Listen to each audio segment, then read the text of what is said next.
अरे रामा बदरा घेरे लाया समानी बरस रहा पानी ए हरी। अरे रामा बदरा घेरे लाया समानी बरस रहा पानी ए हरी।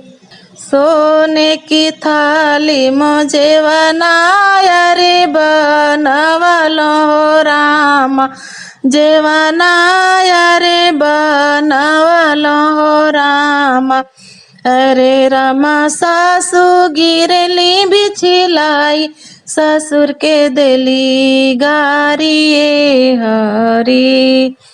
अरे रामा सासू गिरली बिछलाई, ससुर के देली गारी ए हरी। अरे रामा बदरा घेरे लाया समानी बरस रहा पानी ए हरी। सोने सुराही मो पनिया रे भरवलो हो रामा, पनिया रे भरवलो हो रामा। अरे रामा सासू गिरली बिछलाई, ससुर के देली गारी ए हरी। अरे रामा सासू गिरली बिछलाई, ससुर के देली गारी ए हरी। अरे रामा बदरा घेरे लाया समानी बरस रहा पानी ए हरी। लवंगी इलाची का बिड़वाया रे जोड़वलो हो रामा, बिड़वाया रे जोड़वलो हो रामा।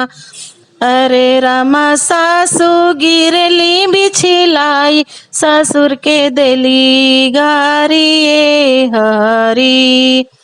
अरे रामा सासू गिरली बिछलाई, ससुर के देली गारी ए हरी।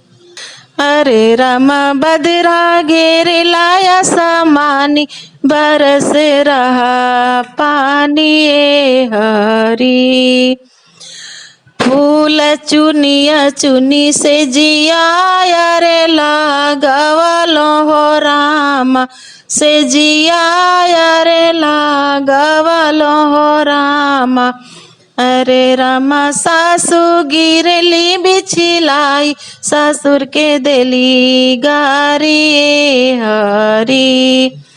अरे रामा सासू गिरली बिछलाई, ससुर के देली गारी ए हरी। अरे रामा बदरा घेरे लाया समानी बरस रहा पानी ए हरी। तो दोस्तों मेरा ये बारिश का गाना कैसा लगा? अच्छा लगे तो मेरे चैनल को सब्सक्राइब और वीडियो को लाइक करना ना भूलें।